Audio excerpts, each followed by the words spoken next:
What bitch, what bitch, yeah, it's motherfucking time. Scales, bitch, yeah. Motherfucking scales. Scales, bitch, what bitch, yeah, I'm always on the fuck shit. Always on the, I don't wanna talk and I don't love bitch. Fuck this, I don't even wanna fuck bitch. Suck dick, and the pistol make you run quick. Shit, yeah, I got a whole drum, bitch. Got a hole in your little cunt. I'm a sus, bitch. Hey, c'est Grim.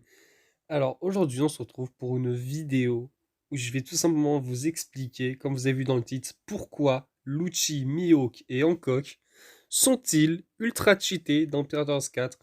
Je vais vous expliquer en détail pourquoi. Vous aurez les gameplays derrière pour que voilà, vous compreniez un peu mieux, pour que vous puissiez voir de vous-même en fait la réalité des choses, voir à quel point ces personnages sont overpowered dans le jeu. Vous allez voir ça. Et voilà. Par contre, je tiens à le préciser maintenant, il va falloir que tous vos personnages soient maxés. En gros, vous allez devoir accomplir toutes les cartes de progression pour les 3 personnages. Vous devez les avoir au maximum. Et en fait, vous devez tout débloquer, tout simplement. Vous devez avoir terminé le jeu vraiment 100%. Bref, voilà. Et on va commencer directement avec Lucci, les amis. C'est parti!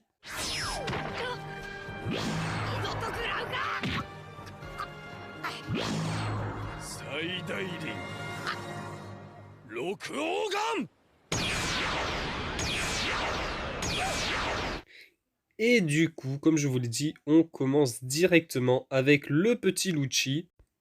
Et donc du coup, vu comme je vous l'ai dit précédemment, il faut vraiment avoir terminé les 3 cartes de progression du personnage pour tous les personnages qui vont être dans cette vidéo. Et après avoir fait cela, vous allez donc devoir mettre les mêmes attaques spéciales que moi. Je vais tout vous montrer comment j'ai équipé un personnage, vous allez devoir faire la même chose de A à Z. Et alors là, du coup, vous vous demandez peut-être pourquoi je vous mets sur cette image fixe. Tout simplement pour vous dire que en fait, faut pas se fier forcément aux étoiles des attaques parce que certaines peuvent être plus pratiques que d'autres selon le personnage. Et celle-là, en l'occurrence, est vraiment très très très importante. Du simple fait qu'elle a certes 3 étoiles, c'est pas une 4 étoiles, mais en revanche, c'est en gros, vous voyez, elle dit Hattori, donc en gros qui est l'oiseau de Lucci, apporte un objet de soin. Et ce qu'il faut savoir, c'est que l'objet de soin qui vous ramène est obligatoirement un énorme morceau de viande qui vous redonne toute votre vie, tout simplement. Donc en gros, vous ne pouvez tout simplement pas mourir, vous allez voir plus tard sur le gameplay. Mais comme vous vous en doutez, du coup, qui dit attaque spéciale qu'il faut mettre absolument, dit bien évidemment compétences aussi qui vont avec. Sinon, forcément, c'est pas drôle. Les compétences dans le jeu, c'est des choses qui sont vraiment très importantes, n'oubliez pas d'en mettre et vraiment mettez-en qui vont être stratégiques pour les personnages que vous jouez vraiment. Et du coup, comme vous pouvez le remarquer, Lucci est un type aérien.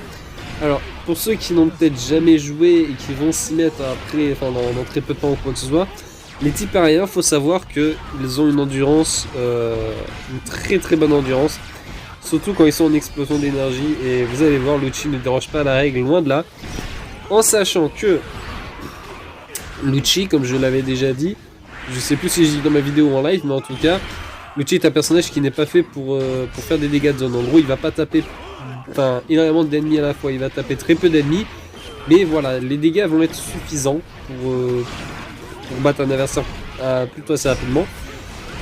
Et ce qu'il faut savoir, c'est que du coup, les types aériens font partie, enfin, tous les types aériens peuvent faire des combos en fait, des combos dans les airs. Donc ça, c'est quand même quelque chose d'assez cool quand tu sais que juste, la plupart des personnages ne peuvent faire que malheureusement juste 2 coups en fait, 2 coups dans les airs. Et du coup voilà, c'est quand même bien de pouvoir taper dans les airs, enchaîner, etc. Et vous allez voir que c'est justement extrêmement important pour Lucci. Et vous allez vite comprendre pourquoi en voyant le gameplay.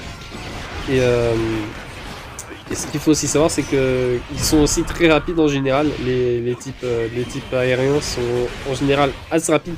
Bien évidemment, c'est pas les plus rapides parce que pour ça, il y a les types rapides, mais ils sont quand même assez rapides. Donc voilà, ça fait plaisir. Franchement, les types aériens, j'aime bien dans le jeu. Après, il y en a certains que je kiffe plus que d'autres. Lucci étant mon préféré, bien évidemment. Mais voilà. Sur ce, je vais directement faire passer au... Comment expliquer aux choses qui font que Lucci est vraiment beaucoup trop puissant, même si là j'ai déjà commencé à vous expliquer. Je vais vous montrer directement avec les images, ça sera beaucoup plus simple. Et on est parti. Et du coup, comme vous pouvez le voir, le type aérien, quand je me mets en explosion d'énergie, tout simplement, le seul petit truc dommage avec les types aériens, c'est que quand ils sont en explosion d'énergie et que du coup, bah, ils sont obligés de taper dans les airs, bah justement, ils ne peuvent pas taper par terre. Et donc, ça peut être malheureusement un petit désavantage parfois. Quand vous êtes trop et que vous voulez taper des ennemis en particulier, vous êtes obligé de retourner vers le sol pour aller les frapper. Donc, c'est un petit peu chiant à ce niveau-là, j'avoue. Mais bon, voilà, on s'y habitue vite, vous faites un petit dash, ça vous amène sur les ennemis, et voilà, quoi, vous les enchaînez. Du coup, pourquoi l'explosion d'énergie est très importante? Comme vous le voyez là, juste ici, le mec, je l'ai littéralement tapé bah, en à peine un combo, je l'ai descendu toute sa jauge d'armure, donc toute sa résistance, et une fois que vous lui avez fait ça, le mec, en fait... Lucci en fait va emmener l'ennemi en l'air, vous le voyez là, hop, je l'amène en l'air et en fait, une fois qu'il est en l'air, après l'ennemi ne redescend tout simplement plus parce que en fait Lucci peut enchaîner les combos sans s'arrêter. Regardez, hop, j'enchaîne et ça s'arrête pas. Je peux enchaîner comme ça jusqu'à la fin de mon explosion d'énergie et donc, vous en doutez, les ennemis ne touchent pas le sol et du coup je peux tout simplement les déglinguer dans les airs. Donc, voilà une chose qui fait que Lucci, rien qu'à ce niveau-là, ça fait de lui déjà un personnage surpuissant, voilà, rien que ça. C'est un truc ultra utile. Et ce qu'il faut aussi savoir pour l'explosion d'énergie, c'est que en fait, vous pouvez l'utiliser dans vos deux modes. En gros, Lucci en mode normal et Lucci avec sa forme. Du coup, voilà, quand il est comme ça, avec sa forme léopard. Et en fait, ça rajoute un style de gameplay assez varié, du coup assez cool. Je suis désolé si je parle un peu du nez, j'ai le nez bouché. Du coup voilà, si vous m'entendez renifler aussi c'est normal. Et du coup voilà, mais ce n'est pas tout en fait, ce qui fait le charme du personnage, c'est aussi que vous allez le voir dans quelques instants, il a aussi une attaque en particulier. Du coup celle que je vous ai expliqué en début de vidéo, Hattori. Mais aussi un autre petit point qu'il faut souligner, que je vous ai dit déjà tout à l'heure en début de vidéo, c'est vous voyez la vitesse à laquelle je me déplace et l'endurance, à quel point elle dure longtemps. Je dash illimité limite et vous voyez bah franchement l'endurance baisse presque pas et du coup c'est ultra agréable à jouer. Voilà pourquoi une autre raison, Lucci est très très agréable. Et je vais tout simplement du coup vous montrer pourquoi Hattori est vraiment une attaque incroyable. Du coup, pour Hattori, c'est simple. Regardez, je fais l'attaque, hop, il y a le petit Hattori qui sort du chapeau. Et vous allez voir, en fait, Hattori va revenir. Et regardez ce qu'il m'apporte. Tadam! Et voilà. Là, j'ai littéralement récupéré toute ma vie en une bouffe. En sachant que cette attaque, en fait, Hattori, il vous rapporte que ça. Il vous rapporte que un énorme morceau de viande. Genre, c'est le seul truc qu'il vous ramène. Il vous ramène rien d'autre, sauf que c'est ça à chaque fois, tout simplement. Donc en fait, bah, quand vous voyez que vous êtes en galère, quand vous voyez que vous avez plus de vie, hop, vous prenez votre petit Hattori et hop, vous êtes reparti, vous êtes d'attaque et vous entamez, vous continuez votre mission tranquillement, comme si rien ne s'était passé. Et tranquille, tout simplement quoi. En sachant que c'est une attaque 3 étoiles, donc ça se recharge ultra rapidement. Et donc, qui fait que, bah voilà, vous pouvez tout simplement ne pas mourir si vous gérez bien votre vie et votre timing au niveau des ennemis que vous affrontez, vous pouvez ne pas mourir tout simplement. Parce que par contre, vous pouvez mourir comme je l'ai dit, mais le problème c'est qu'il faut vraiment un timing de merde, vraiment je suis désolé, mais il faut vraiment pas être très très fort pour mourir avec Lucci et avoir Hattori comme attaque. En fait, vous pouvez mourir en fait comment tout simplement si en gros vous avez vraiment plus de vie et que bah, vous êtes au milieu de plein d'ennemis, que vous voulez vous faire monter la jauge de Hattori, mais bah, que vous faites tuer avant en fait. Mais pour se faire tuer avant, il faut vraiment le faire quand même, faut vraiment pas être très bon, même si... Encore je peux comprendre si on est dans une mission très compliquée, mais dans une mission simple c'est vraiment impossible, genre vraiment faut être vraiment nul. Mais voilà. Sinon, bah voilà quoi, c'est beaucoup trop cheaté. Vous allez voir aussi ce que je peux faire, c'est que en fait, là vous voyez j'en ai mis un tout à l'heure, et hop, je le rappelle, vous allez voir. Hein. Je peux en mettre plusieurs sur la map, tout simplement, regardez, hop. Je vais attendre un petit peu, et qu'est-ce qui se passe? Il m'en apporte un deuxième. Et en fait, comme ça, je peux en mettre plein. Mais quand je dis plein, c'est vraiment plein. Genre, si je veux, je peux en mettre 15, 20, 30, 40, 50, autant que vous voulez. Donc c'est vraiment trop puissant. Voilà ce qu'il y en est pour le Lucci, j'espère vous avoir convaincu et que vous jouerez peut-être un petit peu plus le personnage. Et du coup, on va tout simplement enchaîner avec Monsieur Mihawk, œil de faucon.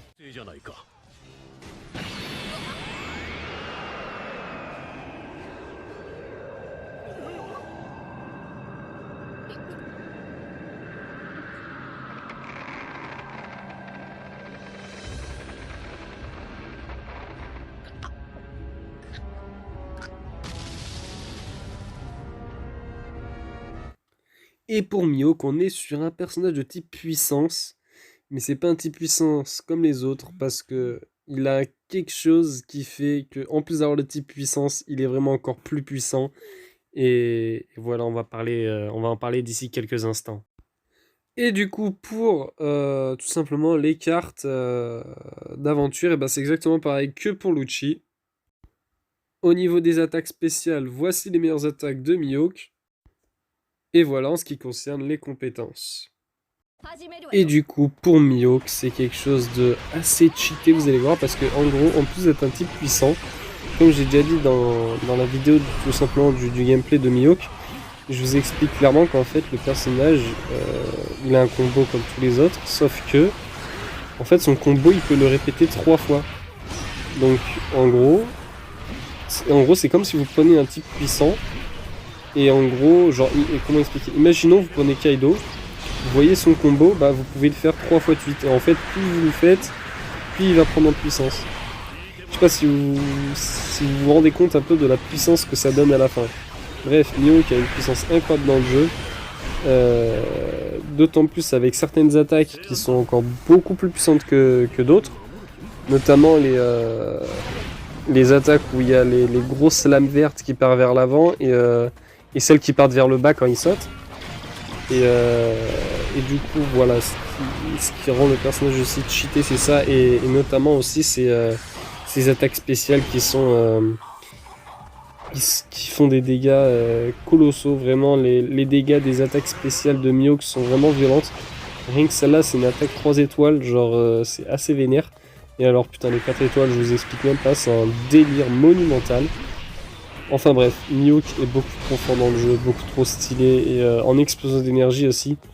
L'explosion d'énergie qui est obligatoire pour Mihawk, parce que quand vous mettez en explosion d'énergie, en fait, les 3 combos qu'il enchaîne sont forcément plus rapides, puisque l'explosion d'énergie a cette faculté-là de nous faire accélérer nos combos. Et ça rend un truc tout simplement archi cheaté, parce que genre t'enchaînes 3 combos d'un personnage puissant, avec l'explosion d'énergie, donc à une vitesse assez conséquente. Franchement, Mihawk en termes de dégâts, c'est vraiment... wow, c'est quelque chose. C'est vraiment quelque chose. Donc voilà, je conseille vraiment Mihawk. Pour ceux qui l'ont jamais essayé, vous pouvez y aller les yeux fermés, il est incroyable. Et non, en vrai trop bon perso, que ce soit dans l'animé ou dans le jeu, il est incroyable. Genre vraiment, c'est... Wow, ce perso, c'est une claque de A à Z. Et pour parler un peu plus en précision du personnage, il a aussi des grosses attaques de zone dans le jeu. Enfin, l'attaque 3 étoiles est une grosse attaque de zone. Comme la plupart de ses attaques. En fait, la plupart de ses attaques, c'est des attaques de zone. Et en fait, il est vraiment bon sur tous les ennemis, que ce soit sur les petits ennemis, les pirates normaux, ou les petits soldats de mine, ou alors sur les gros boss. Sur les boss aussi, il est assez puissant. Donc non, franchement, Mihawk est très très bon dans tous les domaines. Donc voilà, en vrai, il n'y a pas forcément d'autres caractéristiques qui font que le personnage est cheaté, mais rien que oh là, excusez-moi, j'y arrivé. Rien que parce que je vous ai dit là, ça le met déjà très haut dans le top des persos du jeu. Et c'est d'ailleurs pas pour rien, et que c'est qui fait partie de mes top 3 persos les plus joués. En fait, c'est même le perso que j'ai le plus joué. Donc voilà, vraiment, allez-y, jouez-le, il est incroyable, et voilà, hein. Et puis je pense que j'ai rien d'autre à dire sur ce perso, à part voilà, comme je vous ai dit, la puissance absolument démentielle, et l'efficacité à mettre 3 combos du coup, l'explosion d'énergie encore plus rapide, enfin bref, c'est assez vénère. Je pense que je vais vous laisser encore à peu près 1 minute de gameplay, et vous allez tout de suite passer après à Hancock. Donc du coup, moi je vous dis à tout de suite.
Et du coup, pour finir, comme vous l'avez deviné, on se retrouve avec Hancock, qui est tout simplement un type technique et qui est la meilleure type technique à mon sens.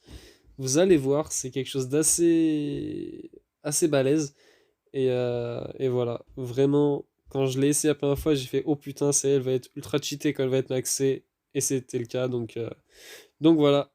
Au niveau des cartes pour Hancock, c'est pareil que les deux autres, il faut tout avoir, enfin, faut tout avoir débloqué.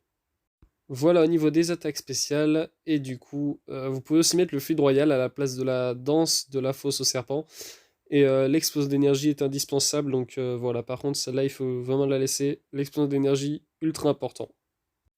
Vous avez du coup aussi, au niveau des compétences, les mêmes que pour Mihawk actuellement sur Hancock, sauf que vous pouvez aussi mettre la compétence qui permet au type technique en gros de... Par exemple, Hancock, quand elle va changer les gens en pierre, les gens vont rester plus longtemps en pierre. Donc voilà, ça peut être vraiment cool aussi si vous voulez le mettre. Après, voilà, j'ai vraiment préféré mettre l'accent sur la puissance et la récupération de la vie avec la sagesse de médecin. Donc voilà au niveau des compétences. Et donc c'est parti pour Hancock, et comme vous le voyez, elle a déjà, sans être en explosion d'énergie, des attaques qui peuvent pétrifier les ennemis. Donc ce qui fait que même sans explosion d'énergie, elle reste quand même assez forte, parce que voilà, pouvoir transformer n'importe qui en pierre, ça peut être quand même vraiment assez incroyable. Donc voilà. Même si vous allez le voir juste après avec son explosion d'énergie, c'est vraiment quelque chose, et voilà, tout simplement. Et du coup, comme vous le voyez, elle se met en explosion d'énergie, et dès qu'elle se met en explosion d'énergie, ça va être un gros massacre, vraiment. Vous enchaînez les combos, elle fait énormément de dégâts, vous enchaînez des attaques spéciales, ça fait encore plus de dégâts. Donc vraiment, très très gros personnage. Petite chose ici à vous préciser, quand les ennemis sont changés en pierre et que Hancock fait une attaque où sa jambe devient rose, vous savez quand elle a du rose par exemple à la fin de son combo, regardez, je sais pas si vous allez voir, hop, la jambe était rose. Alors, en fait, quand la jambe de Hancock est rose, ça veut dire qu'à ce moment-là, tous les ennemis qui vont être touchés par cette attaque vont être redevenus à leur état normal et ne plus être du coup changés en statue. Du coup, voilà, enfin en pierre. Donc du coup, c'est vraiment pas mal du coup pour se repérer. Il y a certaines attaques qu'il faut bien prendre en compte, parce qu'il y a certaines attaques du coup qui ont cette spécificité. Donc voilà, c'est vraiment pas mal.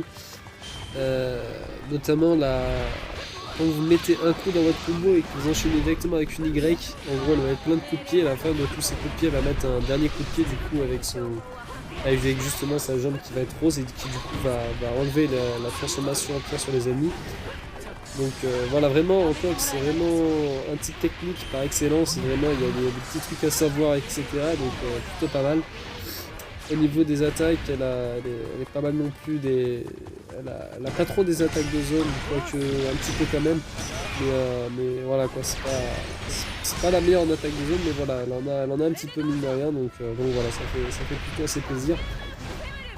Et, euh, et du coup, en ce qui concerne les attaques du coup spéciales, qui sont assez puissantes même de base, surtout l'attaque quand elle tourne sur elle-même, je sais plus exactement le nom. Rien que celle-là déjà est très très forte. Et du coup, là, pourquoi du coup j'ai pas mis le Field Royal et du coup pourquoi j'ai mis l'autre?